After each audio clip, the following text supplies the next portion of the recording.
Welcome to Drag Racing Central, streaming coast to coast. Light 'em up, boys.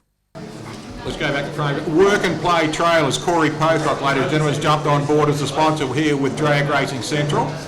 He specialises in enclosed race trailers, all type of trailers, basic, fully insulated with bathrooms, beds and kitchens. Better than my house. It does a one-piece roof with no joints, so no leaks. Full Guelph construction, all custom built to your size and budget.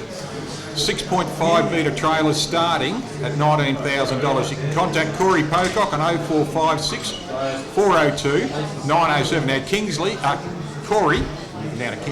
Corey is in Gawler in South Australia. You all know Corey ran a beautiful EH utility there for a while, and then he went to FE, and now he is building something new in his shed. He's also crew chief to Mark Coon. So, yes, Kingsley Cookle. Yes, so just in case we didn't hear that before, I was just doing a shout out to Kingsley because he's here in Melbourne, he's had an operation. He's in hospital, not lonely, so we've been in there a couple of times to see him. Lauren's been staying down with us all week, and we just want to wish Kingsley all the best and a speedy recovery. He probably will be in Melbourne for another 2 weeks doing rehab. So we're just saying, make sure you do the work, Kingsley, and rehab well. Exactly, mate. We're thinking of you. Look after yourself, please. You've got a lot of work to do when you get out, mate. You know that.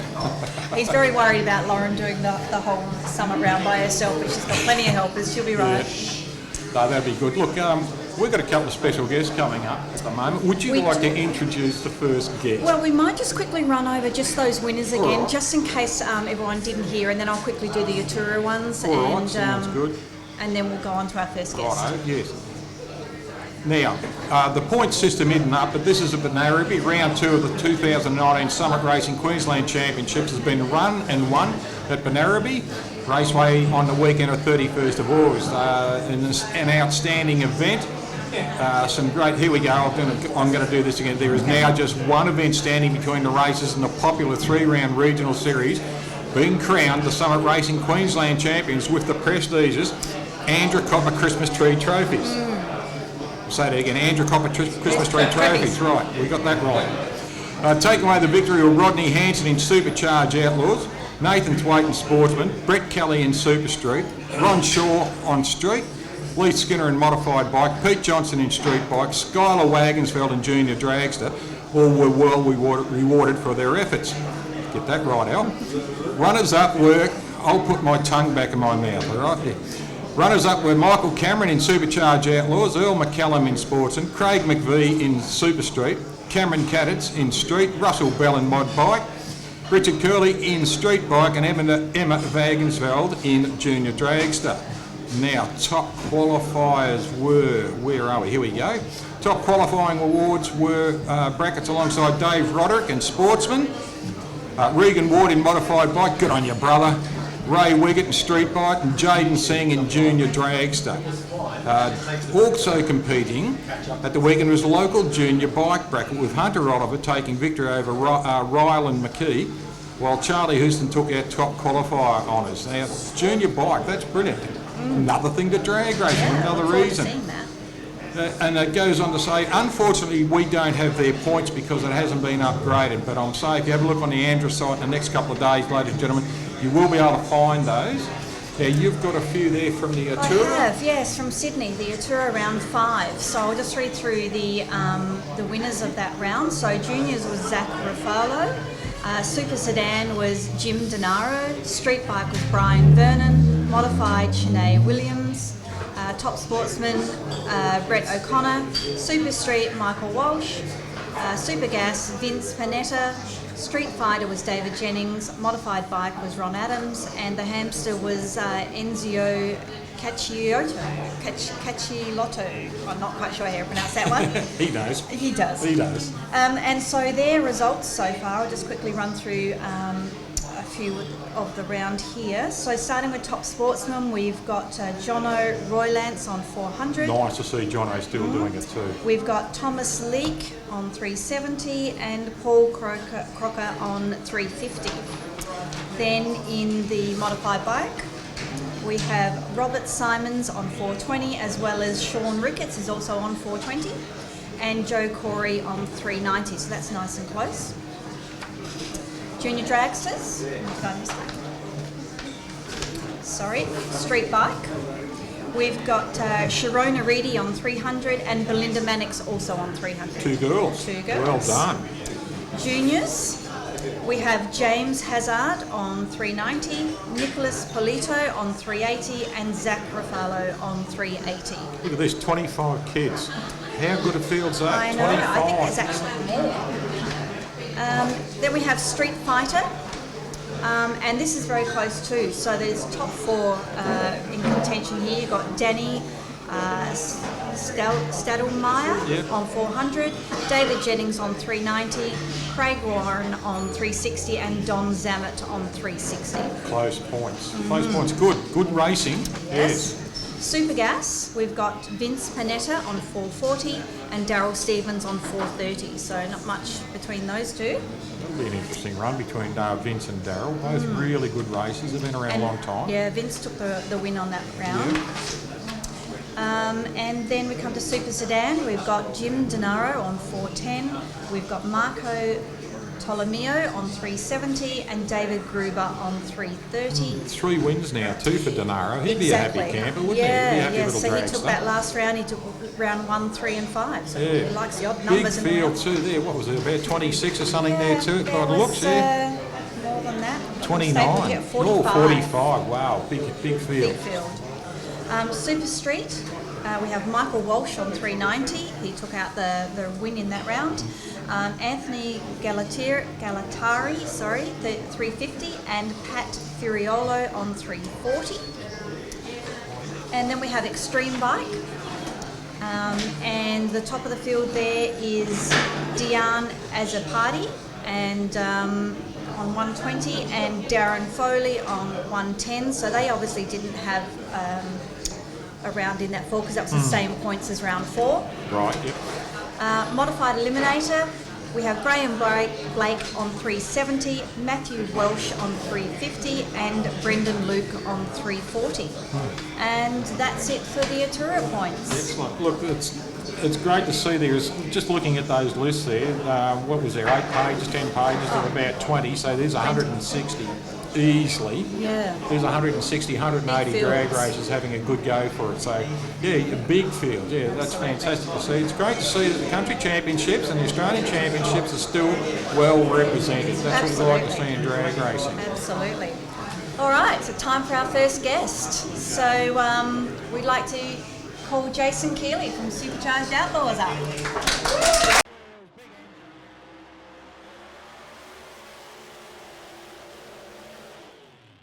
Those tyres, put a bit of heat into them. Persio, look at this wild looking machine running a 427 cubic inch.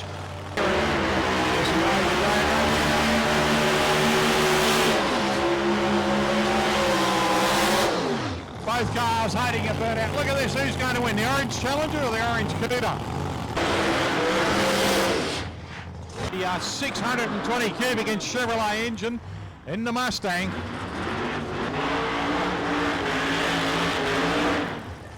Jason trying to get a nice burn on those big bags on the back of that car.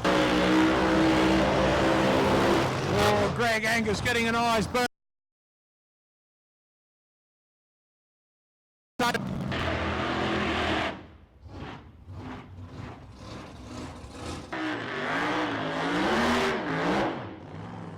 Shieldsy not getting a really good burn on the tyre, won't be happy with that, but still. Vince Motley-Owen, one of our local boys here from Mildura.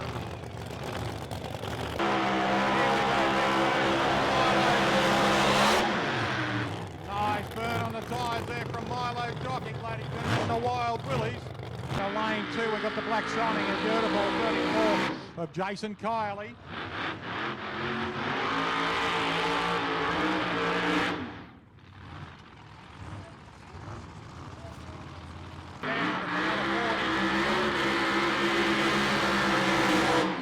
Beautiful looking car, the Jessel's car out of Helen.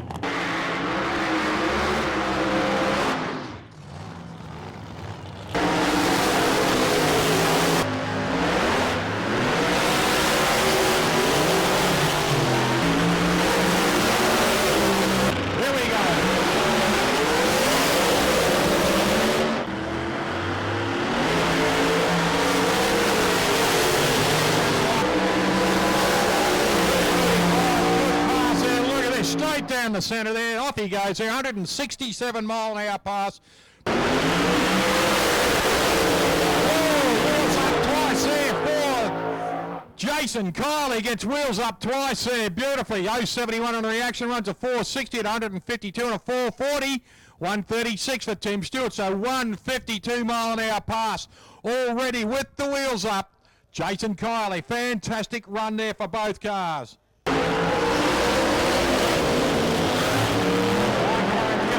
Too close to the wall and he decides just to drive it through, but Greg Angus goes through nicely on a 520 at 134, 636, 96 miles an hour there for Michael Holmes. Here he goes.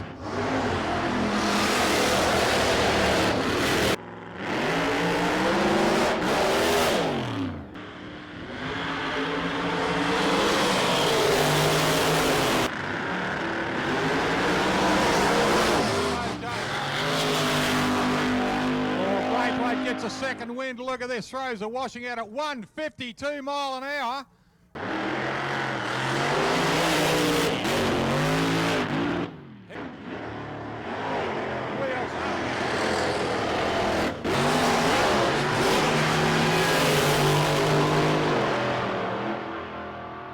Chris Jackson takes the win there. Looks like Shields, he's still having a few problems. Got the car going.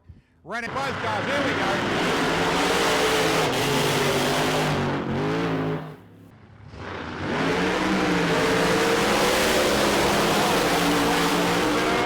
Red lights by a big way, so the wind goes straight away to Tim Stewart. He rolls down there at 137 mile an hour. Both cars leave a minute. Here we go. Jason lifts the wheels up. Look at this. Jason Kiley carries the wheels half the track. Andrew Braithwaite breaks out.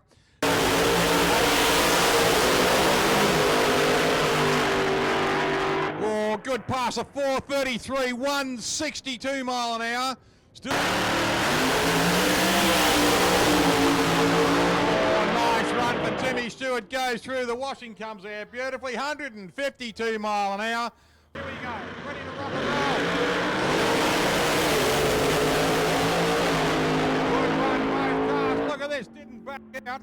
148 miles an hour on a second win there for Jason Kiley. Got this thing hammering now. He's starting to get the wheels up. Here we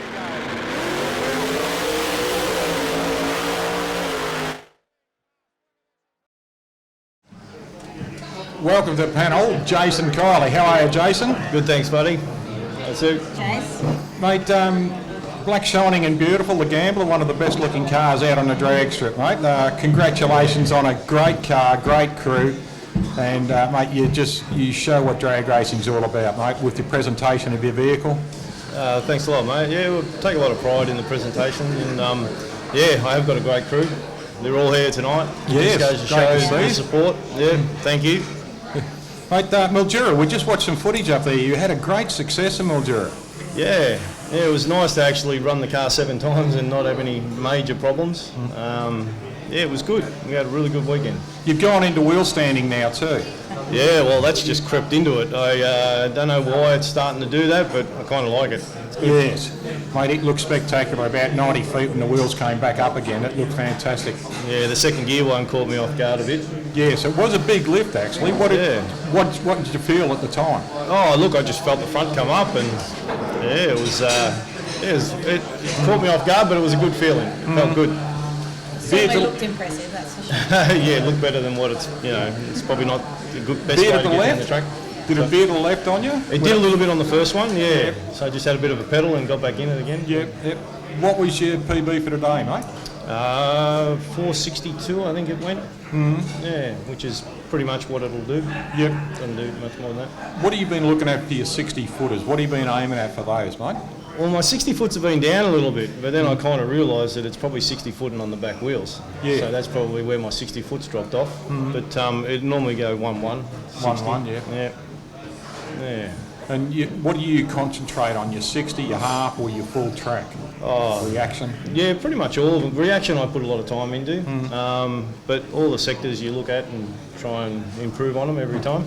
Just speaking of reaction times too, Milo Dockix, old Venus, his crew tonight, mate. You should have seen the reaction time they saw the Red Frogs tonight. Quick off the mark. There they are. Look, it's all over his face. Look at him. You said before you started in drag racing, you started in a 30A model or something? Yeah, I built a 1930A model coupe, and it was only supposed to be a street rod, but took it to a Marsh Rodders fun meet and just got the bug. Yeah. What were you running just when you started drag racing? What class? Just hot rod. Hot rod class. Yeah. I think the quickest it went was 990. And I just found I was wrecking this poor thing, so I thought, no, I'll best to build a purpose-built race car.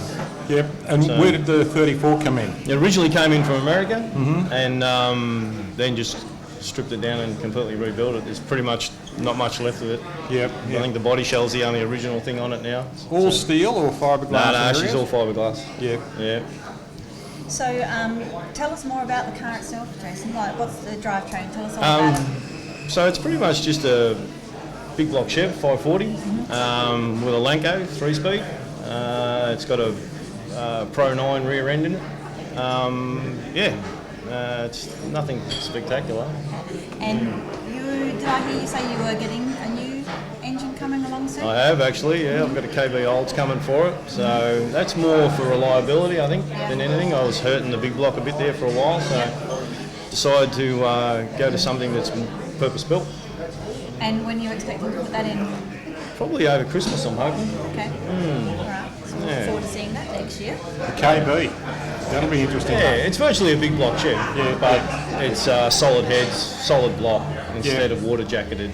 Yeah. There is a lot of cars starting to run KBs now in the supercharged outlaw class. Yeah, they're popping up. Yeah, one bloke I mentioned before, Milo Dockix running one, Spud Russell's running one. Yeah. Julian's about to run one. Julian Carafa in the 40 Yeah. Willies, good looking car, the old Willies, love them. Big blunt nails on it. Yeah. Looks like something angry running at you, doesn't it? Yeah, no, it's going to be good to have him in the supercharged outlaw class. He's moving up, good on him. Yeah. And what about sponsors, Jase? Do you have any sponsors?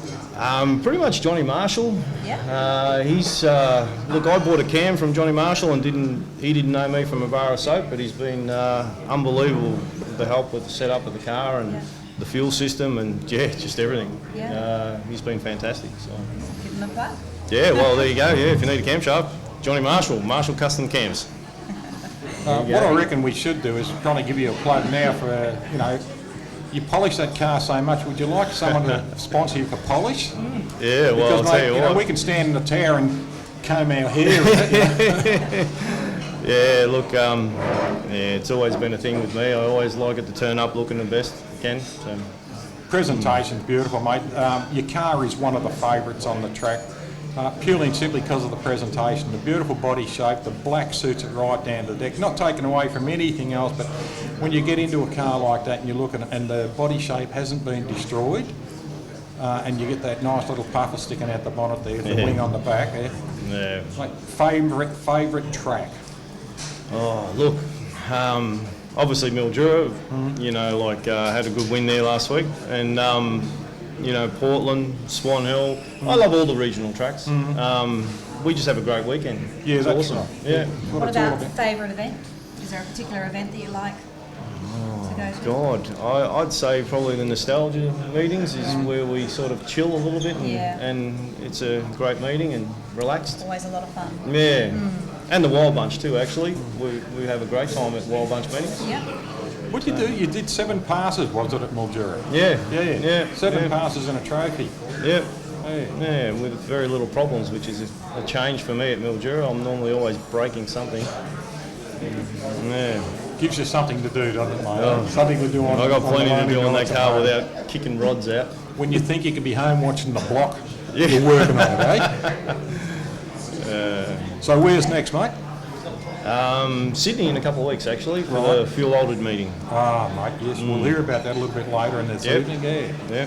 Well, have a fantastic time in Sydney and Thank you. all the best. We wish you luck. Unfortunately, we won't be there and we're going to miss our pit buddy. So we always pit together. Yeah, for sure. But you have a great time. And No, thank and you very good luck much in for Mildura coming too. tonight. Thank you. just All before the you, best. sorry, No, so go. just before you go, mate, give your crew a hit and Yes. let people know who they are, because we see Absolutely, they're all we here. see them out there all the time. We see they work in sequence. The ritual's perfect. No, Give them a without good a hit, doubt. mate. So there's Paulie Carroll, there's Jen Bannister, Rocco.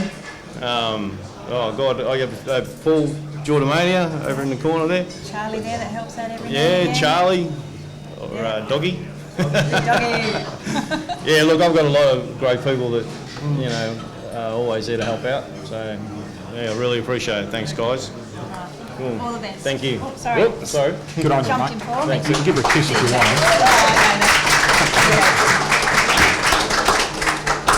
Easy to come across, sorry. Hey, All right, so Very popular racer with everyone. Always spends a lot of time with the fans. So give him another round, ladies and gentlemen. Look, he is a very, very popular racer. As I said, we love seeing his car. We love seeing his crew out there going through the ritual, and it's fantastic to see. And the car in Mildura looked sensational when it did its first and second gear wheel stands. right, coming up, we've got. I'd like to ask Andrew Chessels to come and join us up here on the panel.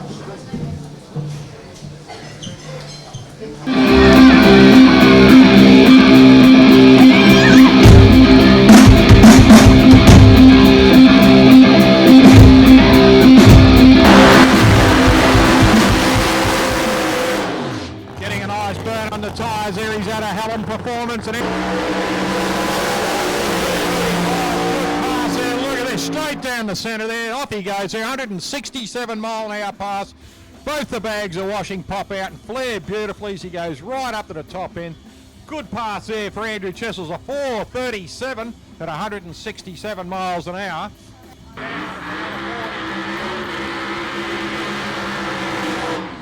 Beautiful looking car, the Chessels car around of colour. He's running up against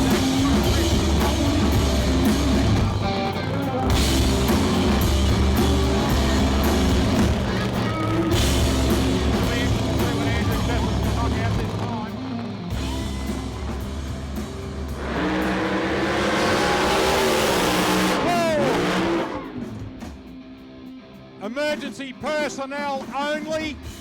Emergency personnel only.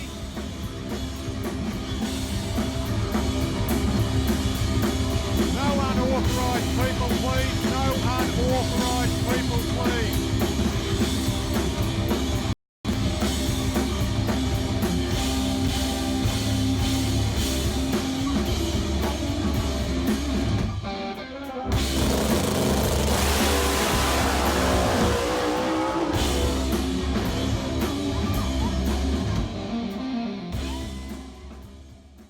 Okay, Andrew. Yep. Wow. Wow. Welcome to the panel, Andrew Chessels. Ladies, give a big Andrew big round of applause. He hitchhiked his way over here tonight because he can't drive at the moment to crawl back. But mate, thanks for coming over. No problem. Commiserations about Mildura, but the best thing is you're here talking to us. Yep. Cars can be fixed, as you well know. That's right. Yep, it's great to see you, mate. It really is. It's you been don't know an how effort. good it feels to see a bloke after a hit like we've just seen. How are you feeling? Sure. So, Yeah. Yeah. It's been good. Recovery is, you know, it's obviously going to take a bit of time. Yeah. Hurting a bit more than I thought I would be. yep. Not used to recoveries that take so long. It's, you know, it's pretty frustrating. But no, the competition's on. We'll see who's ready first, me or the car. Yeah. We'll be back out there. Mate, what injuries did you sustain? Got a cracked fibula in the right front leg and cracked 2 vertebrae in the lower part of my back. Yeah. And you're walking okay? You got a fair bit of pain, as you're saying? Yeah, no, walking and that's been all right with the medication they got you on, obviously. Walking better than what everyone's expected. No, I'm sort of ahead of where I should be, I think. Yeah. I heard you had to get your wife to bring in some tools so you could fix the shower recess in your hospital room. Yeah, no, well, the shower wouldn't stay up. I had no problem staying up, the shower wouldn't stay up. And you fixed the blind in the window too. Yeah, I didn't had you? to fix the blind in the window. We'd done a few repairs, so I got out of there before I had to give them a bill. So tell us about the run. Like, what do you remember all of the I runs? I don't remember hitting the wall. From data we've obtained from the car, we saw we got a massive tyre shake on the gear change. Still sort of looking into it a bit, but what we can sort of figure from footage that we can see, the tyre shakes knocked me out. And it looks like, but we're still not 100% sure that the right tyre rod looks like it broke in the shake of the car, which made the car head straight to the wall. Yeah, so but I don't remember hitting the wall either time. I sort of come conscious just towards the end of the track and shut everything down, and then all the officials and whoever got me out of the car. Yeah. They've done a brilliant job. Yeah, it's always a shake-up, especially being a commentator like I am. I get to see just about every accident on the track, and it does get very shaky after a while. But one good thing I did see is when your car came to a halt, I could hear it shut down, so I knew you were doing something, and then your right door swung open. Then my heart started beating again. Yeah, as well as a lot of other people too, because it was a hard hit, mate. You went from one side to the other, and even though we don't like to see it, but the walls did the trick for us, didn't they? They kept you contained. Yeah, I'd recommend that concreter. But it was a hard hit. But like I said, I don't remember hitting the walls. Whether that was a good or a bad thing, I can't say. I don't think it would have changed any decision what happened on the track. It was just lucky it turned out the way it did. Are you purple where your belts got you? I was there within the couple of days afterwards. I had a lot of purple starting to show where all the belts were. Didn't have a sore neck or anything, but I was, wearing all the required equipment. That was the first thing I was surprised as, knowing, the damage of the car. But all the top half of me was really good. I just had a lot of pain in the back area. What about the helmet, the shell on the helmet? Not Any a mark bruises on on it? Not a mark on it? Not a mark on it. Good. Yeah, no, the car and the protective gear done its job. All I can say is, wear everything that's specified and, pull your belts tight. Make sure your crew do that for you, exactly, Make sure those belts are tight. I think it's pretty crucial. Yes, it is, yes. Hill safety's always been paramount in our sport, hasn't it? Yeah. And, you're now living proof of a big hit, what were you, over 120 mile an hour or something? 238 kilometres an hour going by the data in the car. Yeah, that's a fairly good hit. Yeah, it was a good hit. What's happening with the Monaro, mate? Where is it? What's happening with it? It's already starting to be repaired. Should have a rolling before Christmas and piece it all together, and we should hopefully see it on the track around February. Right, excellent. If everything goes right, but it's a lot of work. It's done a lot of damage. What rehabilitation will you be up to? They haven't talked to you? I'll be ready when the car's ready. Yeah, but any idea what kind of rehabilitation I'll give you? I've got to go to the Alfred in about 3 to 4 weeks. They'll make the decision there. The cracks in my vertebrae aren't near my spinal cord, so they're not too worried. But the Alfred will take more X-rays in 3 or 4 weeks and make the decisions from there. But no, my back feels pretty good. Like it's sore. You can do 3-4 hours at a time, but when I put the 3-4 hours in, I'm mobile. And it's definitely wearing me out. And then they get about half an hour's rest, and I'm off again. How's the frustration of not being able to go to work? It's just frustrating having to rest. Work is contactable with phone calls and everything, so I sort of see what's going on there. I was naughty and went to work a couple of days later. But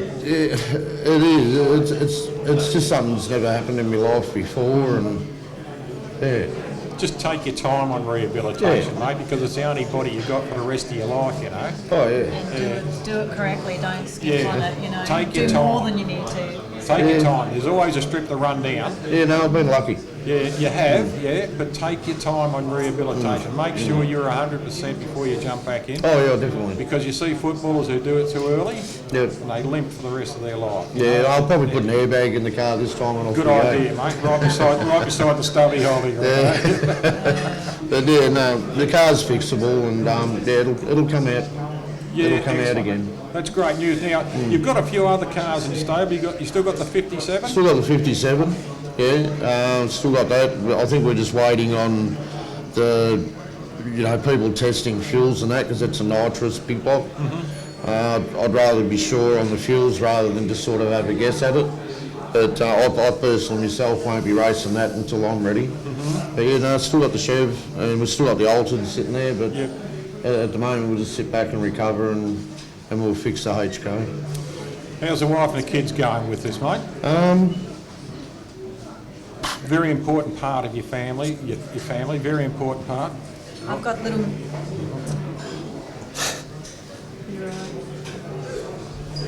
Do you want a minute? We'll just give Andrew a bit of a minute there, just to have a bit of recovery and everything. It was a hard hit and everything like that. And what we really must do too is we must look at our families when these things happen. It's because our families are crucial parts of our racing and our sporting arena. Every time we go racing, we've got a family at home. Every time we leave home to go racing, there's someone at home. And when we're home and we're doing it in the shed, there's someone bringing us sandwiches, right? So support from your family all the way through is the best way you can do it. If your family supports you, you can continue racing. When your family loses interest and everything like that, that's when it's time to consider what you're going to do with your future. But the best part about it is we, as I've always said on the microphone, are a drag racing family. We stick together. We feel for Andrew the way he's feeling at the moment, and we feel for his family too, because our hearts stop when he hits the wall too. And I can see a lot of people holding their breath at the moment. Mate, you okay, pal? Yeah. Good on you, mate. No, it affected the wife and kids badly. Just to watch what they're going through is pretty hard. It's so understandable. It's a tough thing, I'm sure. I'm sure. There's lots of support coming through here on the comments too, just saying, you know, it's great to see you up and about, and everyone's really hoping that you recover well and speedy, and you'll get through this, and your family's there supporting you. And No, they've been good. I had me 4-year-old last night sit up for 2 hours just talking about it. You know, it was good. But no, what it does to your families, you don't realise until it happens. But I'm here, they're there, and no, they've all been good. The good thing about it is, mate, you're here. That's the beautiful part about it. And you're amongst your drag racing family here. And it doesn't matter who you are, where you are, what you're racing, support from the drag racing family is as paramount as much as your immediate. is there anything you'd like to say to anyone? We want to give a shout out to sponsors, maybe? No, I'd just like to thank all the emergency crew and everyone at Mildura. They were brilliant. Now, at the end of the day, they've done everything they could. At the end of the day, you don't know what injuries are there. And they were brilliant.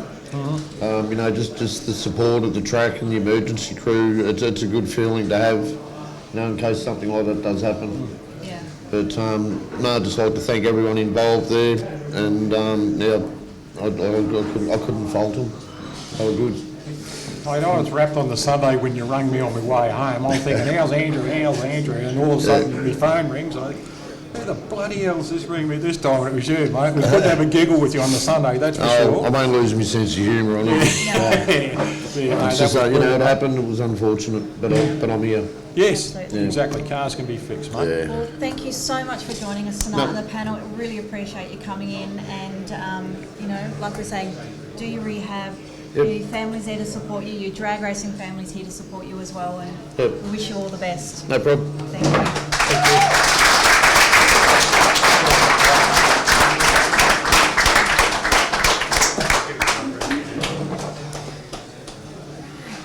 Okay, I want to introduce our next panellist coming up. Just watching Andrew walk back there. How good's this? The bloke's got a big brace on his back there, but he's walking after that accident. Anyone who saw the accident, we witnessed it in Mildura, and it was a bloody hard hit. We were coming back, towing back.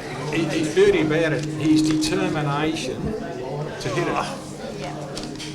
Yeah.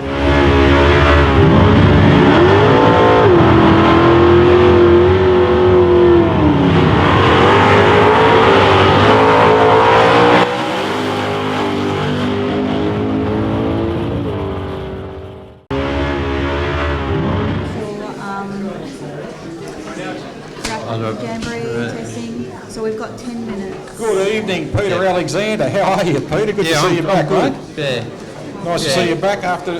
Got a good report from our first meeting here, mate. It was a good response, and happy with the Radial boys and everything. Yeah, that's good. I'm just trying to, we're sort of a bit of the red-headed stepchild still. So, trying to educate people as to what we're about. I do like that, the red-headed stepchild. Yeah. But Jamboree, the testing that went on up there with Frank Marchese getting into the sixes was astonishing. He always puts his customers first, so the White Falcon's always secondary. Yeah. It's never the primary car, and to run sixes at over 200. That was amazing, wasn't It was it? an amazing effort by him, and it goes to show, you don't need to be a big dollar team to compete, really, because Frank, they don't operate on the budget of half their customers. And Steve Pizzino went sixes consistently. He only did one pass under 200 mile an hour out of the 5 or 6 I saw. Got to congratulate Tanya Thompson for winning J315 and Andrew Coles winning J275. Both good efforts, and I know that Tanya had problems with her car prior with bumping in, with staging. She was having a few issues, but seemed to have got it resolved. I look forward to racing. She's actually racing in my class in Radial Ride. So, and we qualify. We should qualify fairly close, so it should be a good. I'm hoping to meet her in the finals. That's my target. Yeah, that's your target, mate. You've got to set a goal, exactly. Yeah, you got to have a good goal. Yeah. What's coming up, mate? Well, we're still talking about Warwick Nabil for the winner of straight drags. Yep. That's on the 5th of October, and it's Beat the Heat from Western Australia, bringing a car over, and they're racing the Victorian Beat the Heat, and other people are free to be able to race against the two Beat the Heat cars, etc. I've been talking to a couple of other Radial races, and it looks like probably 3 or 4 of us are probably going to make the trip down there. It's not a prep track, so for us it's going to be back the timing right out of it. And it's going to be a skid fest, isn't it? We're just going down for some fun and just to show them what a Radial car can. We'll be able to launch them okay, because the launch pad's prepped. Yep. But once we get out onto the airport runway, it'll be a pedal fest for us. What is it, heavy asphalt? Typical runway, a heavy asphalt? Yeah. So for us it'll just be a real pedal fest. But there's members of my crew don't want the car to go, but sometimes you just got to do things that are outside the norm a little bit. You can practice your launches, can't you? Oh, I need to practice launches. I've got to get better wheel stands. You're going to be on prep tracks at the launch, so Yeah, so, and Kenda, we're going up for Radial Riot. That's currently at 109 entries. So that's good. And that's just Radial cars. It's a pure Radial event. And there's still a week to go until the close of entries. And we word is I think they'll get about between 120, maybe 130 vehicles and bikes, because there is a bike class, a Radial Extreme class of bikes. So between the two, we've got 2 days of testing. So my son's Mustang's testing both days, I'm only testing one, and then race day Saturday.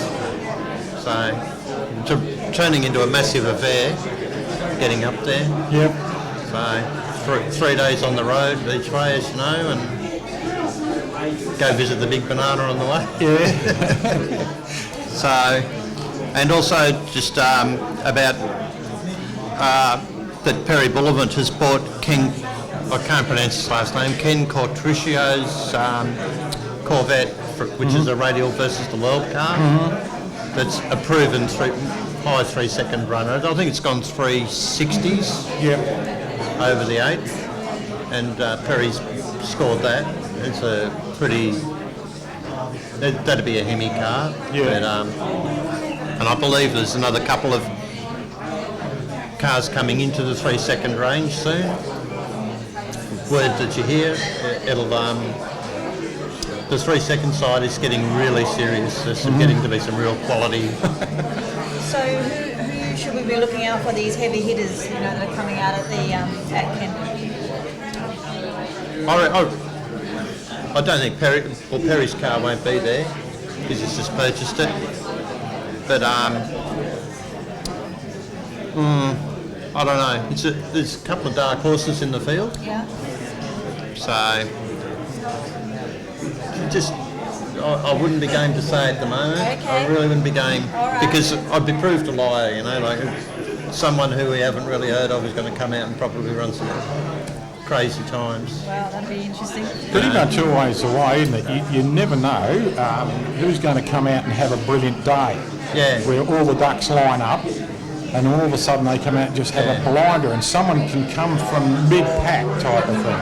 Well, you see, the turbo cars, they're a perfect storm. Everything has to be in symmetry and they have to be, everything has to be perfect for it to run perfectly. I've beaten turbo cars in the APSA days because they wouldn't boost up quick enough or they, as they get in, I had one guy, he kicked his turbo some timer that he had on the floor of the car. And when he left the line, he left on no boost and I won. Because they've got so many things that go on. That's right, yeah, yes, exactly. Everything's got to be right when the light goes green, yes, that's right. Like we've had the thought that a big cubic inch aspirated, super light car would be highly competitive with them. But you're talking the same amount of money and I'm not a $350,000 race car owner. Who's been improving? Who are some of your improving drivers? Cole, improving drivers. Improving drivers, cars, teams, etc. Who have you noticed in your recent outings who's come out mid-pack kind of thing and got up near the pointy end? Sorry, I missed that. Who's come out mid-pack kind of thing and come up at the pointy end? A little bit unexpected. Everything's gone right for them. It's pretty much across the field. I'm pretty careful there. Everyone's stepping up at a fairly consistent rate. Everyone's recognising the conditions pretty quickly then. And people are learning to read the track better and quicker. Yeah. And I wouldn't want to put a name to anyone at the moment. I really, Sitting on the fence there. He is there. I am. Like everyone's expecting Kyle Hopf will do well with the full boost Camaro. That should hit 3. What about yourself, mate? My personal target is if we qualify 6th, we're doing really well in our field. Then you got to go 5. Then you got to go 4. Then you got to go 3. Yeah. It just runs out of control. It does. It does. So that's pretty much it for me for what's happening Radial at the moment. Yep. And when we come back from Radial Riot, we'll give you a full rundown of what happens there, what transpires. Excellent. We look forward to that. Yep. Good on you, mate. Good to see you again. Yep. We'll see you at our 3rd episode. Yes. If not beforehand, mate. Yeah. Sounds No good. worries. All right. Thank you. Thanks for coming along. Good on you. Claire Alexander, ladies and gentlemen, from the Radial.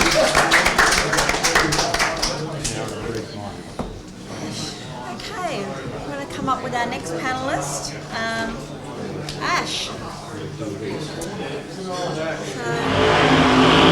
Here we go, another big burnout there from Ash Haley. Look at this, and Steve Biggs.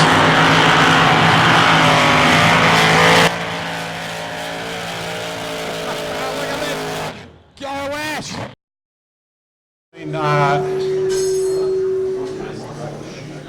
As you know, Swan Hill Drag Racing Club will be running Jamboree very soon. And I'd just like to bring this up, thanks, if we may. Thank you for your time tonight. Firstly, I'd like to acknowledge that some of you may have thoughts and feelings causing a bit of uncertainty about the relationship with the Swan Hill Drag Racing Club, ANDRA and IHRA. Secondly, I hope the following statement I'm about to read will have some clear understanding and allow us to work together for the benefit of our amazing sport and drag racing.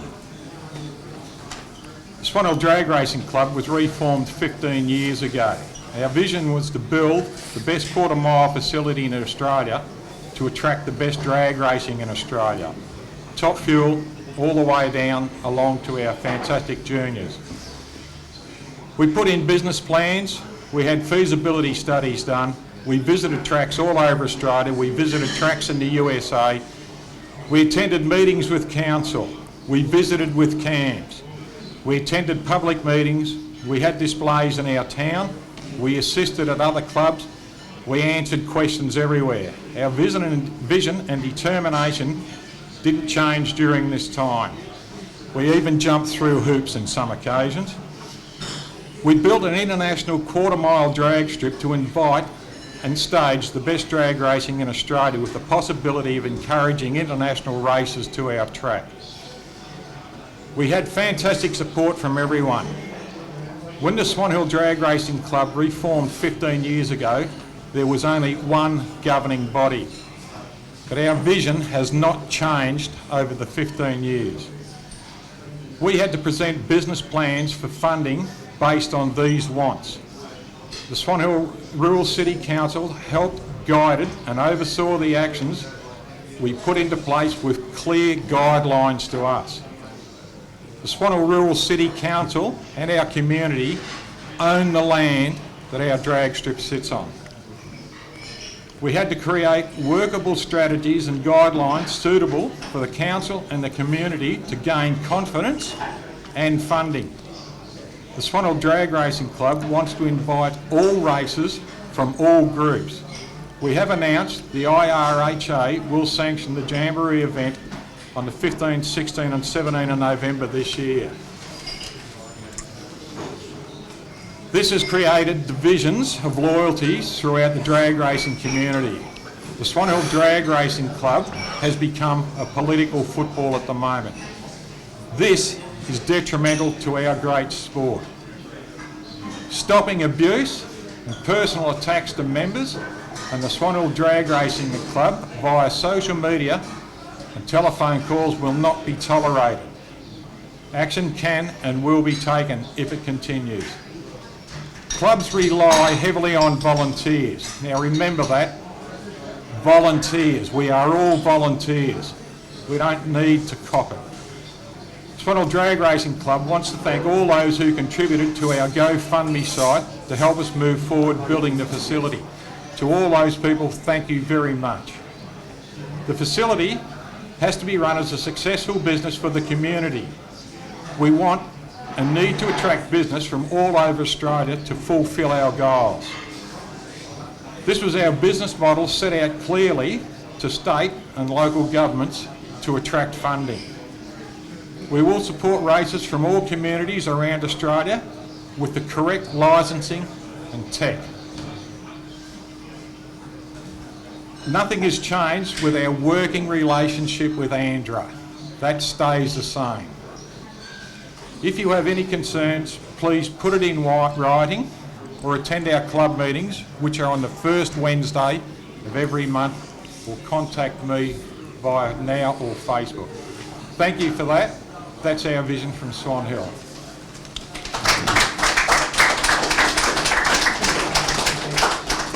Thanks for that, Al. So, There we go, another big burn out there from Ash Haley. Look at this, and Steve Biggs.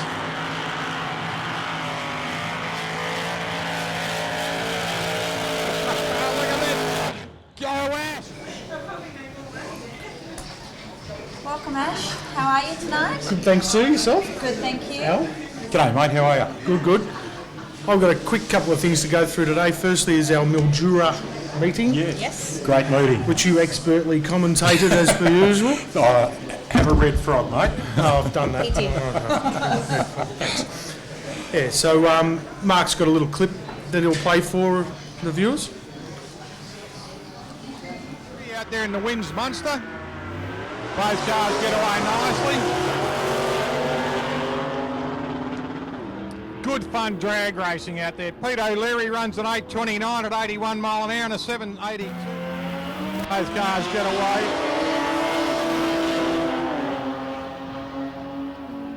The Howling Humpies, look at this, 7.60 at a 91 mile an hour for Punting. She's ace, and 8.40 at 83 miles an hour there for Mike Jennings. Then gets one at 255. The F-bomb finding a cog there. Looks like he's got the airfoil up on the back there. The braking. He must have stolen that from a Bugatti, I reckon. Here we go. The first of the gases. The big burnout from Peter Rains. Rainsy laying down some rubber for us, ladies and gentlemen. Big round of applause there for Peter Rains in the 57 Chevrolet. Side 327 rep now. Bonnie Smith coming out there in the Harry Potter special. Ash Haley just getting those tyres warmed up there out in the Haywire Chevrolet.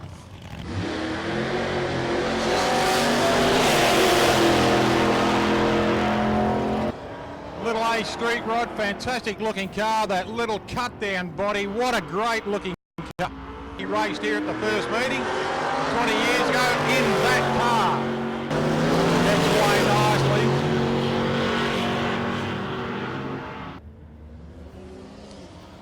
Good launch there, 392 for Claire and a 632 for Ed.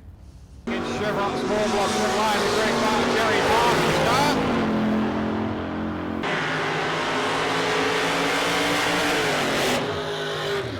Side-by-side burnouts, the 55 and the 57 Chevrolet at Peter.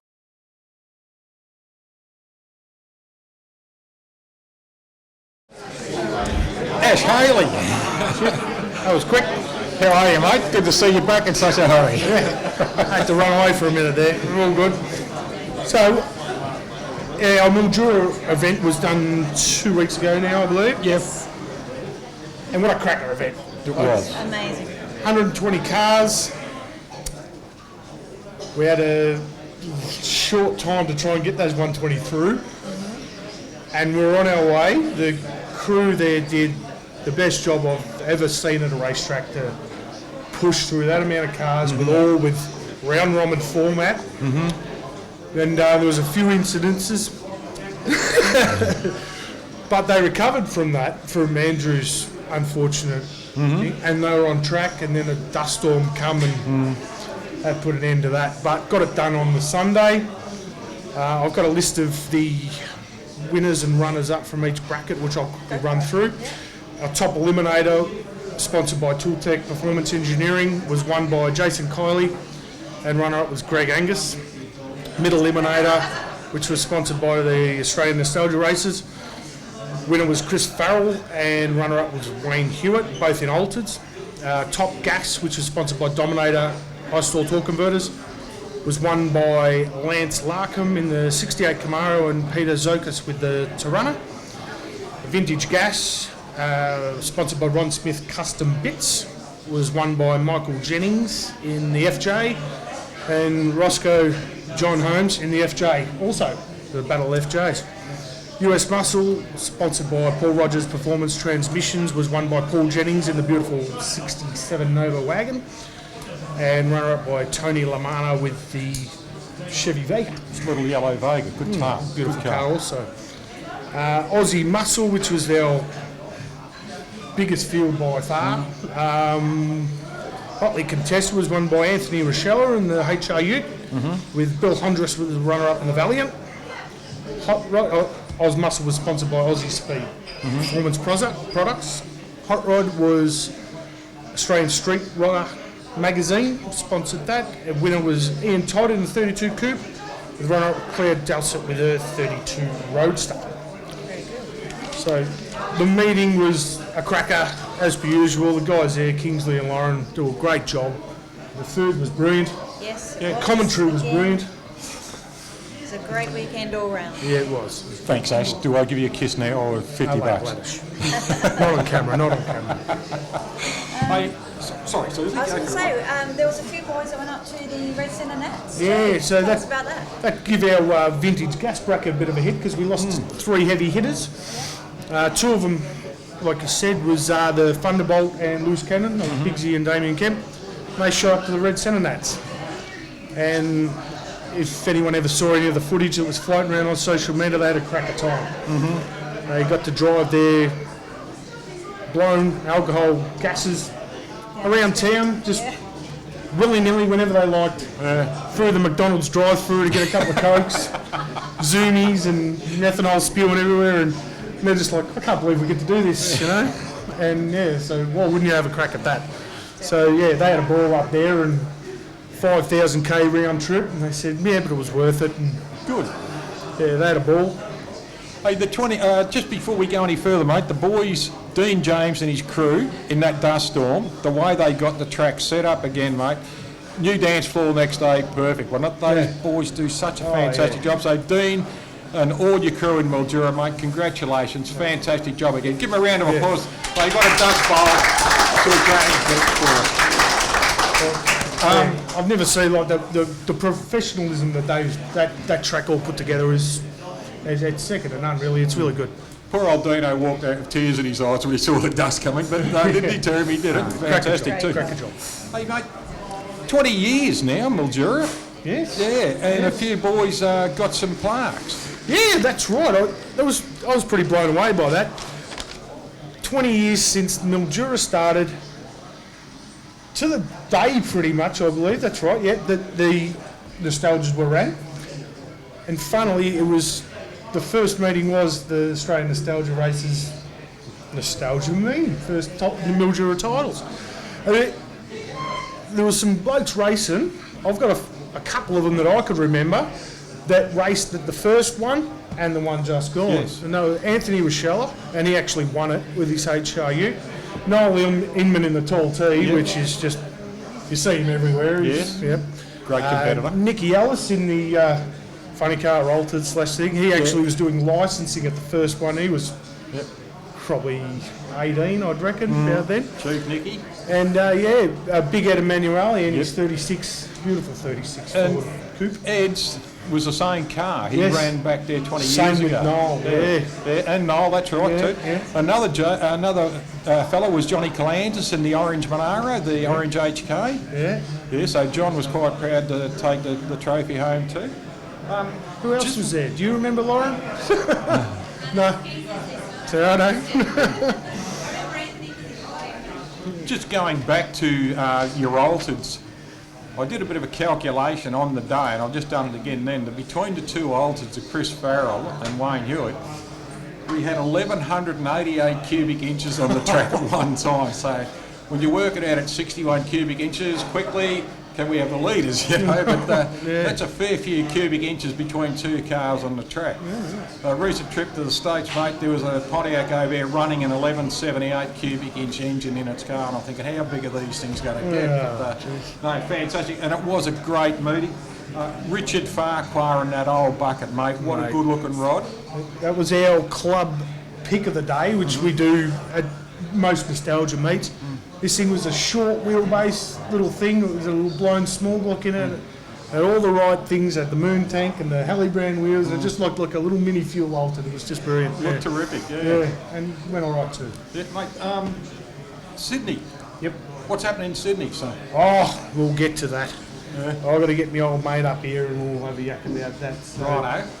perfect opportunity. We'll introduce a good buddy of mine, absolute racing legend, Jimmy Walton. Good on you, Jimmy.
So how good was that? So again, I'd like everyone to welcome absolute drag racing legend, pioneer, someone I'm quite proud to call a friend, Jimmy Walden. Welcome, mate. Good guy.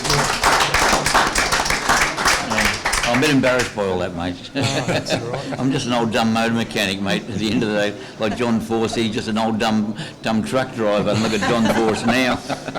Who put that together for you? Yeah, Paul Rogers Jr. did it. I did a presentation for the Victorian Drag Racing Club, and that was good because I've got lots and lots of pictures and lots of memories. I mean, I started my career back in 1969 with an old grey motor FJ, and I didn't know where it was ever going to go to, and I just developed from there. In a hot rodding magazine, I saw a picture of Willie Bush. I got Willie Nelson on my mind at the moment. Willie Bush, and he's fuel altered. That's just the ultimate in entertainment as far as I'm concerned. Anyway, so then I built that car pretty much with no rule book, you know. And in those days, we didn't have Andra. We didn't have any fighting. we just made up our rules as we went along pretty much, and ran tin rocker covers and leaking oil and just trying to go 200 miles an hour was just a lot of fun. So Why not? That's where we started. The best part about all that, I never crashed that thing of the 3-point roll cage. If you crashed a fuel altered with a 3-point roll cage at 200 mile an hour, I think you'd be pretty much dead. Well, I could change it around a bit. Everyone will it starts at the beginning. So what we want to do tonight was we're going to start at the end of your career. Okay, mate. Yeah. And by our accounts was the Thunderbird, the Gold's Gym sponsored Thunderbird. Yeah. That was a funny old deal. That was. I got obsessed with the new carbon or the graphite bodies that were available in the States at that stage, and Candies and Hughes had the Thunderbird spare body. It was the state of the art. Had been through the Lockheed wind tunnel test, so what we call a very slippery body, and I had to have it. So Elaine and I went all the way down to a place called Homer, Louisiana, down in the bayous where all the alligators are and everything, and I put a proposition to Candies and Hughes, and I bought that body and I just loved it. It was so light, the Thunderbird, and it was really state of the art at that stage, and they had a lot of money, so I'd gone through the Lockheed wind tunnel test, and that was the last car I really competitively ran. I won the Nationals at 89.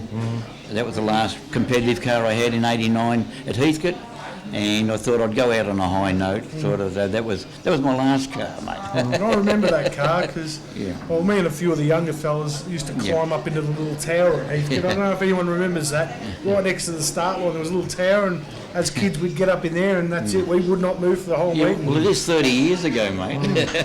We could just peer over the side, and as soon as we saw the funny cars, we'd hide and shoot ourselves. The car prior to that was the Pontiac Trans Am. That was the car I ran my first 5-second pass in. That was like about 88, and which put me in the top 10 to go 5-second pass in Australia. The Goodyear 10-second, the top club. 10, the 5-second club. I reckon you were a bit fairly low down that order though, weren't you? Well, about 6 or 7. But the incredible thing about that list of the first cars to go 5 seconds, 5 of them are top fuelers and 5 of them are nitro funny cars. So I think that's pretty cool, really. I mean, Graham Cowan and Jim Reed, they were in the top half, and then but Graham Cowan did pretty good, and I'm glad to be in there. I'm very honoured to be in there actually, in the Goodyear 5-second club, I guess. You know. Well, that's a good car. Yeah. Well, then prior to that, we had the Dodge Omni. Yeah, well, that was another story again. There was some footage on there with a big blow-up. I broke the idler gear on the camshaft, and it kept the intake valves open and shot the blower into orbit. And there's good footage that Channel 9 had of the body flying around in the air.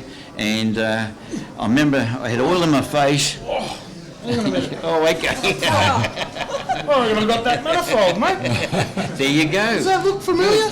Where'd you pull that from, mate? Under the bench, buddy. That was pretty unreal because I had oil in my face, and what happened? The back half of the 1471 ended up in my lap and got tangled up in the steering wheel. So consequently, this hand got smashed. As you can see the difference in my hand, and It was the USA versus Australia deal, so I had to somehow or another in 2 weeks get to Adelaide to race Gary Densham and to fulfil my commitments for the USA versus Australia thing.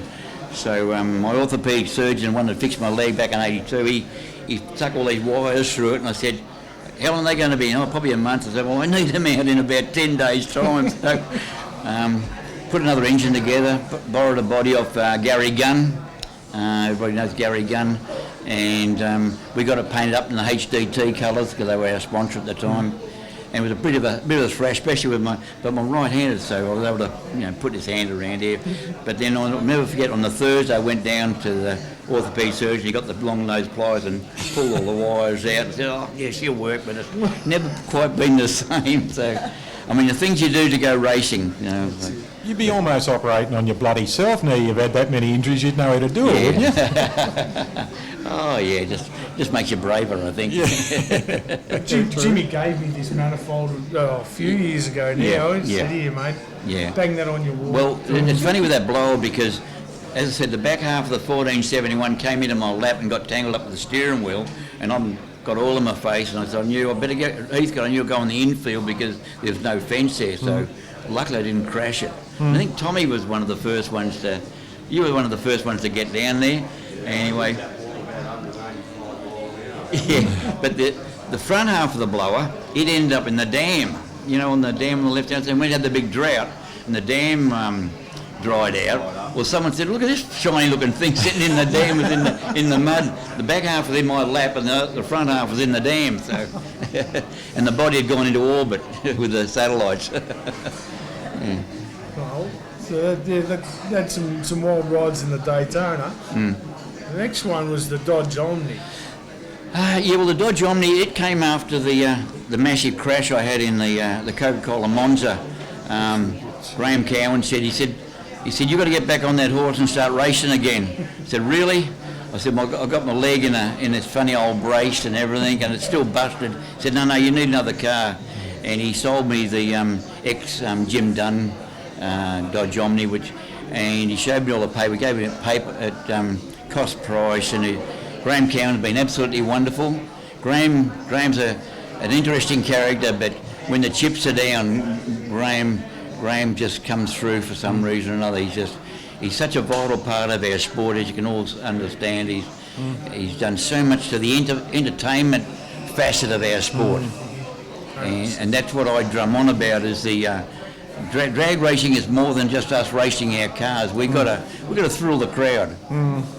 We've got to be the clowns, as John Force kept on saying. We've got to entertain people, and so and Graham with his show was just second to none. I don't think that show he's got going with the funny cars and the old is just awesome. Yeah. Like if you've ever heard the spiel that he gives to his new funny car drivers, it's basically along the lines of, I don't care if you hit the wall, stay on it. Yeah. Do not back off. Yeah, that's right. It's not your car. Yeah. Okay. Yeah, I have heard a similar pep talk, you could say. Yeah. I've been present for one of those pep talks. It's quite interesting. It's not your car. So, Jimmy, pardon me for butting it, mate. No worries. I first saw you racing when I had hair and I was slim and good looking and everything.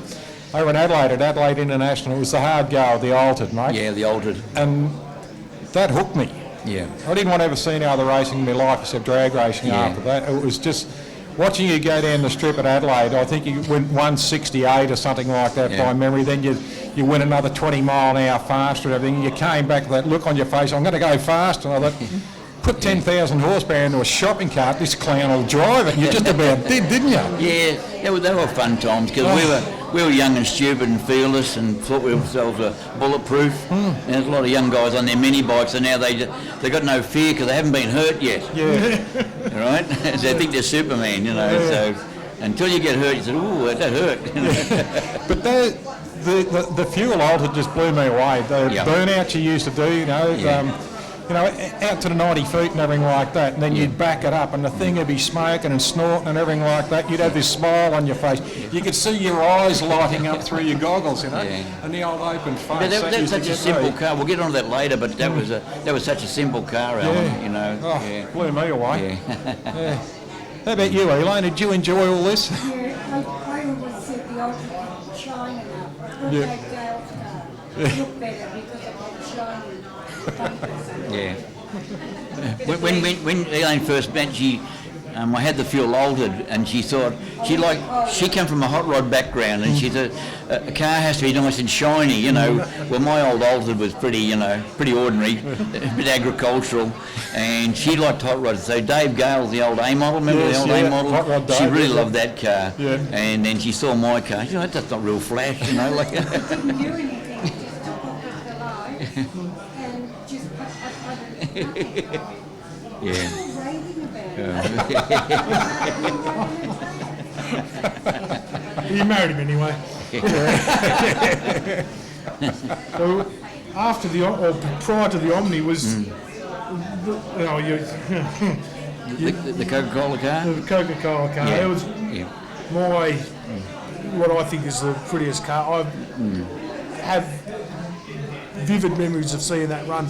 I don't know how that's possible when I was 7, Yeah. but I was at the track when I was Yeah. younger than 7, so I probably do remember it. I got so lucky with that car. It was an Australian-built car. Dragway built it out there with the late Brian Ball, lovely bloke. He passed away now, but he built that car. He built the Bounty Hunter alongside of it, which is legendary. And he built cars like Flaherty's, the shotgun cars of Flaherty. Brian Ball, through the Dragway business, built a lot of cars, and they were all good winning cars. And that Monza, for some reason, we could drag it to any track around. For some reason, it would hook up. It was just incredible, you know. And For some reason, it had nothing to do with your experience or anything, mate. It just used to do it by itself, did it? yeah, but it was a mild steel car. I mean, very dangerous mild steel. Like it. My Alta was mild steel, so thank God I didn't crash that. But I did crash the Monza. Yeah. And that everybody knows about that. Smashing my leg in 32 places, all that sort of stuff. But Tell if you can tell them the bit that you remember after you finished tumbling, yeah. what you woke up to. Well, the car, you saw the pictures on the screen there before. The car was cut in half, right where my legs were, and I remember rolling around. I saw the bottom of my left foot was up here. I said, well, that's not right. And then when you stop crashing, you do you know what I'm talking about. You do a bit of a body check. Oh, I can move my arm. I can move my neck. I haven't broken my neck. That's good. I can move this thing, and my legs are hanging out of the bottom of the roll cage because the engine's over there somewhere. Anyway, so I'm doing a quick check. Okay, move left leg. Move. You're sending brain messages to the left leg. Won't move from the hip down, and you think, shit, this is not good. Anyway, my wife came up, I won't use the expletives that I used, you know. I think my leg is pretty knackered. So, but I got a miracle doctor. He worked for the Western Bulldogs. His name's David Young. Yep. It's just a miracle. And he was clapping when he saw my leg, because the people initially were going to chop the leg off. Then he came in 2 weeks later and he said, you know what? He had a little toolbox. He said, I'm going to fix your leg. And he said, you used to come, it'll be about 3/4 of an inch shorter than the right, which it is. But you won't have a limp. I said, well, hang on, these people are getting the side people ready to get my head ready. They're going to take it off. Sort out. They were going to take my leg off. And he just put together an external fixature, nuts and bolts on the outside, all pins through external scaffolding, and 13 operations, bone grafts and stuff. But my leg's still going good. Did you get the limp? Did he give you the limp or not? No, I haven't got the limp. I'd go back and get one if I was you, mate. Jeez, you're only missing one now, aren't you? Yeah. But like I said, we were a bit silly in those days, you know, like it's just all fun and we're all hyped up, you know. You do get hyped up. You do feel like Superman, don't you, Wayne? Anybody who drives a funny car, funny cars are just an awesome feeling, because you get in that funny car and it's like a cocoon, you know.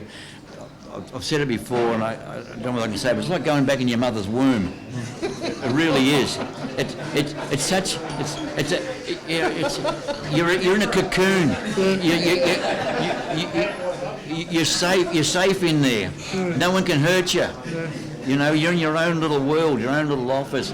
And when Rolly bought that old Trojan horse, Rolly Lay bought that Trojan horse, he said, I'm going to drive it. So he rings me up and he said, I got claustrophobia. You're driving. So I haven't driven a car for 20 years. He said, no, you're driving. So I had a bit of a punt of the old Trojan horse, which was very nice of Rolly to let me do that. But driving a funny car is just nothing in the world like it. Because you get in there and you just want to do burnouts all day, and you're in your own little world. Anybody funny car? Anybody, We all do. You're just oblivious to what's going on around you, and you're just doing your own little thing in your own little world. It's just fabulous. So when you chief's back and you're going, get out of the bloody way, I haven't finished my burnout yet. Yeah. So yeah, the Monza was hands down. Well, it was sponsored by Coca-Cola. Yeah, that was just in itself. That was just an awesome thing to do. I put a presentation to them. For all you guys out here who are looking for corporate sponsors, they don't understand the difference between 200 mile an hour and 150 mile an hour. They don't know the difference between a 5-second run and an 8-second run, these corporate people. All they want to know is how many people you're going to expose yourself to. I mean, not that way, but... How many viewers have you got? It's just gone up. like Coca-Cola would have been happy with me just doing shopping centres. Coca-Cola, everyone. Coca-Cola. Yeah. Oh, beautiful. And I was very fortunate because Moffat, prior to me, I can't say too much, but he didn't handle the sponsorship as much as he could have. But my association with Coca-Cola was just fantastic. Then I had the big crash, and they still wanted me to go racing, and they were very supportive. And I remember the delivery driver to the nurse, trolley loads of product. They don't just make Coke; they make all sorts of stuff, Coca-Cola. But they were just awesome people to deal with. Funny story that I remember you telling me was when you were about to paint the Coca-Cola stripe on there. Oh, that was incredible. Well, the truck and the trailer were done too. That's called the dynamic contour, that stripe. And they're very anal about it. They've just got trademarks all over it.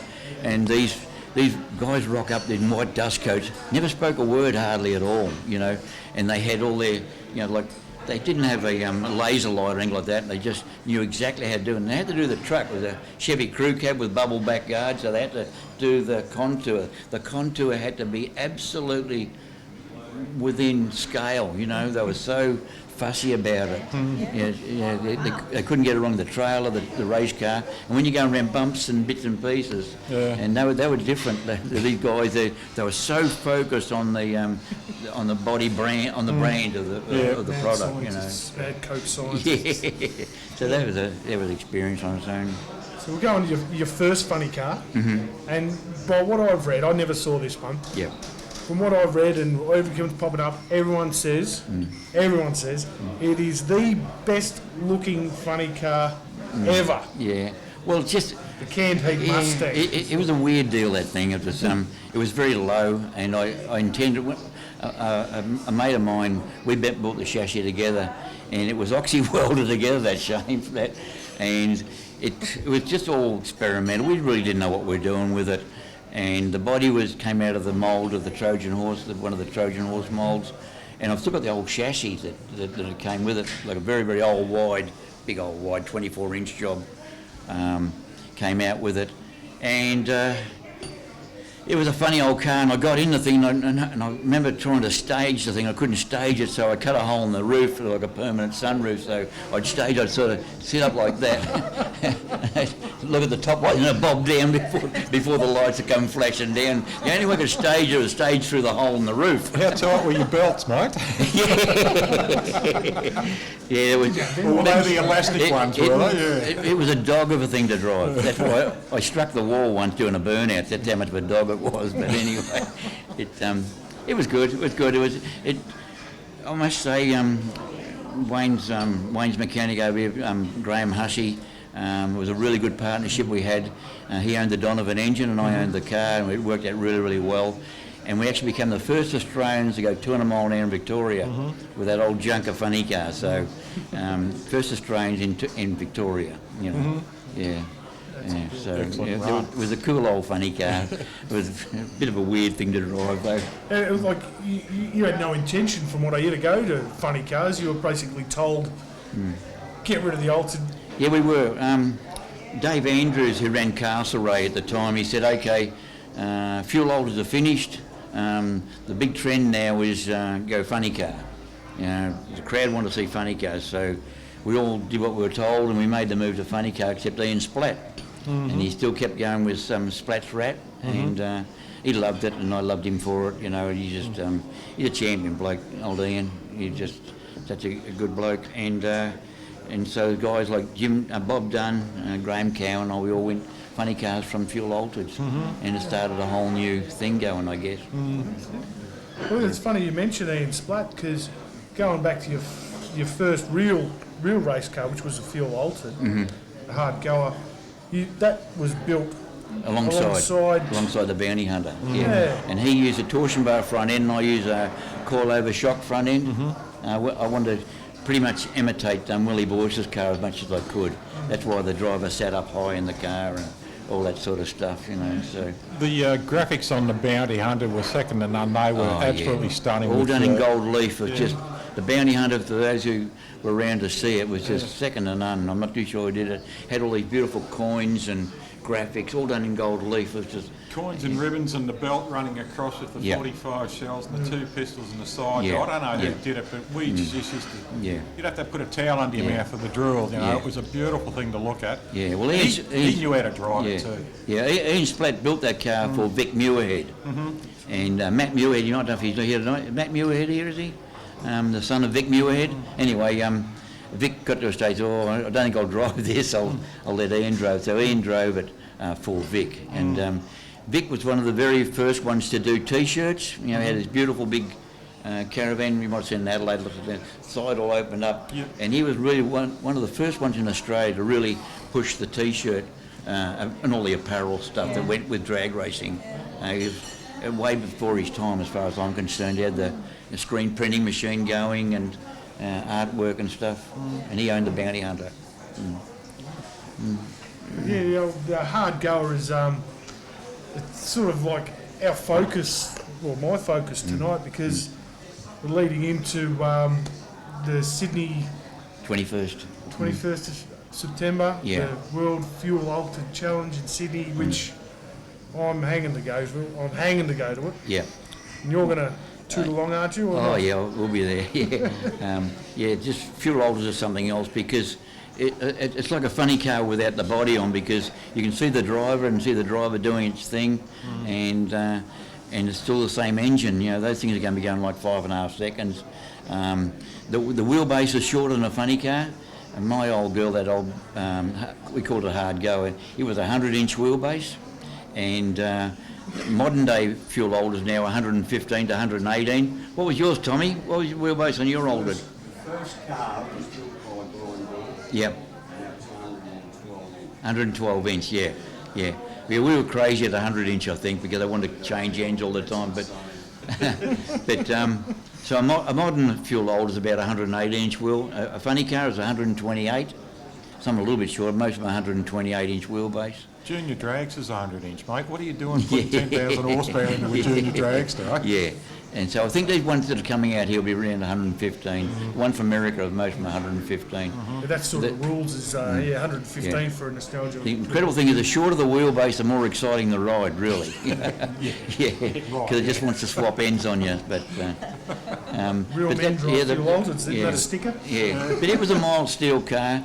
When you look back now, I brought a picture in. You got your Hemi too over there. Yeah, we had the old tin rocker covers on it, and they used to, you got 85% nitro, and these things used to leak like a sieve. They weren't aluminium alloy rocker covers, they're just old tin covers. 3-point roll cage. So dangerous those things were, and I ran 198. I never ran 200 mile an hour. Graham ran 200 mile an hour. And I took it to New Zealand and broke the New Zealand land speed record with it. That's right. Which was dodging sheep in the braking area here. Well, yeah. Well, I'm racing Peter Lodge, the local hero there, in a Fiat altered, Hombre. Yeah. Anyway, I had one of those old-fashioned Hillborn injectors on with the rubber hoses, and I'm whistling along. All of a sudden, it breaks one of those little rubber hoses on the top, so I got all this nitro pouring in my face. But I could hear him out. hear him out the side. I knew he was somewhere alongside of me. I have to beat him. Next minute, I'm at the finish line. Well, I'm into the mulga at Mary in New Zealand. So I just flicked it sideways because there was a bit of a hill, so I just sort of put it sideways up the top of this hill. They put a sign up there, Walton's Mountain, there a while for a little while, and it came back, it was all covered in everything. So he took it back and we just hosed it off, and we got the thing to start, so it was all good to go again. So we built like a tractor, that old girl. So. You did a few trips to New Zealand, didn't you? Yeah, we had 3 trips over there. Yeah, they were just awesome. I'll never forget it. One of the trips was sponsored by Qantas, of all people. So you can imagine this, a plastic pallet, about as long as this and about that wide. The tea bucket went on there, a 44-gallon drum of nitro, 205 of nitro, a spare 392, my toolbox, and a spare pair of Halley brands. Mounted with slicks on the Halley brands. That whole thing went 3 times to New Zealand like that, just on a big plastic pallet in the side of the jumbo. Yeah. At least you got flown over. We had to go by boat. Yeah. But yeah, good times. But imagine taking a drum of nitro in a jumbo now. They do sell it over there, Jim. You know that. Yeah, they do now. Yeah. But great memories of racing in New Zealand. Those guys are so adaptive, and they turn strawberries into pup into strawberries. And just some of the cars they've restored over there, just so innovative. I have a lot of time, a lot of admiration for New Zealand hot rodders in general. They're just so much initiative, so adaptive. No, cool. Yeah. We're just having a bit of a chat before too. You've been going through a few medical issues at the moment, mate. You'd like to elaborate on that? Yeah, well, I'm big into men's health. I've had some cancer, and it's a typical cancer. 1 out of 4 guys get. Been a bit of a battle. It came back on me, and so it's so important that men's health. But I mean, we have a big car club of our age. You might have heard of our Classic Performance Group. Mm-hmm. It's made up of guys like Jeff Orrell and Colin Russell, who old TAFE teacher and did the PA out at Calder. Lovely old bloke. He's 82, and we got a big club bus, 40-footer. We go to Sydney, Swan Hill. We just love it because all the old blokes load up in the bus, and we're all supportive of each other. A lot of them had heart attacks and cancer and all sorts of shit going on. My old mate Lenny over here, and he's a bus driver. He drives that bus, and he's had pancreatic cancer, old Lenny over here, He's a survivor. Good bloke. Yeah. Good bloke, Lenny. There wouldn't be too many lies told on the bus either, would there? No. Well, especially when the lubricant starts flowing out of the car fridges. Yeah. It's got a toilet. Yeah.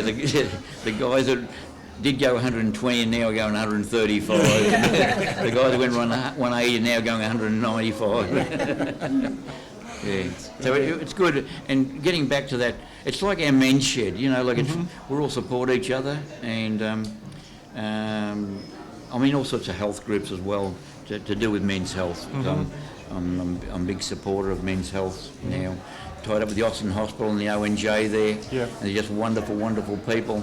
And so I try to be a little bit of an ambassador for them as far as motor racing and drag racing, because it's so important. 1 in 4 guys get what I had, and so important.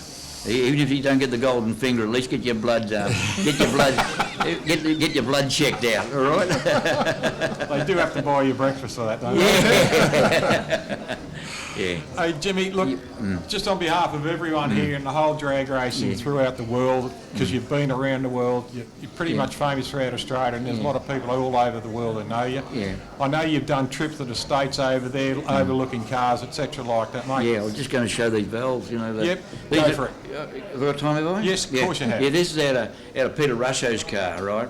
This thing makes 10,000 horsepower, and my wife and I got invited over there to help them, and it was my responsibility to look after the cylinder heads. In the 392 you had a 2-inch valve, then in the 426 went to a 2 1/4 valve. Now they use a 2.5-inch valve in a big show car. That goes, well, Peter's car's gone 4 rows with Jeff Arend driving it, but we've been thrilled to be part of it. And I did a bunch of heads for it. I did 6 sets of heads, and they were melting them. I said, I think that Rage fuel pump needs to be rescheduled. So I sent it all the way back to North Carolina, got back in 10 days. You're supposed to make 110 gallons, Yep. but was only making 102 gallons per minute, and was burning up my cylinder head. So once we got the 110 gallons pumping, no more drama with my cylinder head, so I was able to sit around and twiddle my thumbs in the pitch. It was really good. I wasn't working my butt off, but I just thought I'd bring those valves in because they're pretty special to me, though. Being involved, I'm 74 and still loving being involved in the sport, so anytime I can help somebody, I love to do it. You know. That's a beautiful part about it, Jim, your legacy you're leaving in our sport. Mate, we hope you're around for a long time because people like you, you're a real character, some of the things you've achieved, some of the things you've done, the accidents you've had, but the people you've touched, and you've touched a lot of people throughout your career, mate, and on behalf of everyone, thank you for coming tonight. No worries, We really do enjoy listening to you. The stories are great. You're a real I got plenty of character stories. again, mate. Hey? I got plenty of stories. My wife's starting to write a book, actually. Yeah. so- Oh, good. Yeah. Well, Larry the Big O's written a book, and Dave Bennett's written a book, and Jim Reed's written a book, and so we started going to put some fun. It's going to be a fun book. It's not going to be too serious. It's going to be about road trips and all the people we met in drag racing. You know, that touch us in different sort of ways and stuff. So, yeah. Excellent. Yeah. Just on closing too, 8 Christmas trees, this gentleman's one. 8. Yeah. Well done. Yeah. Excellent. Thank you. Thank you Yeah. very much. Yeah, Thank you once again, everyone.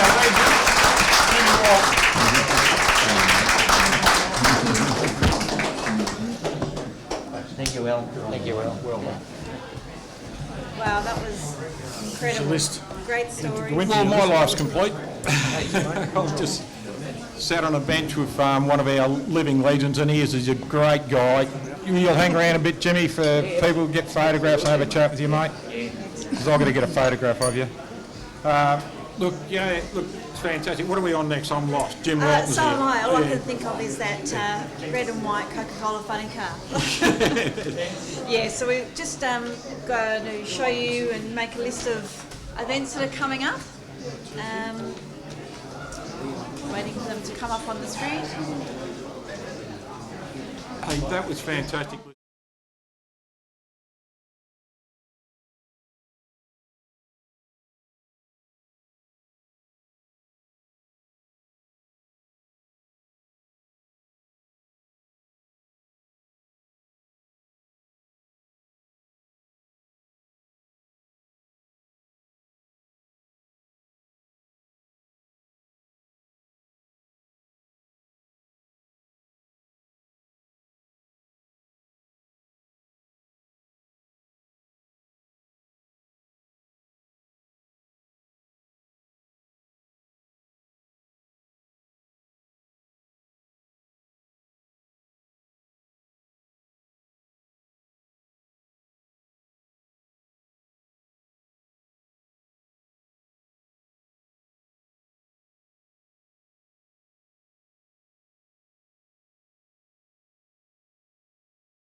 Susie, just before we sign off, love, Yes.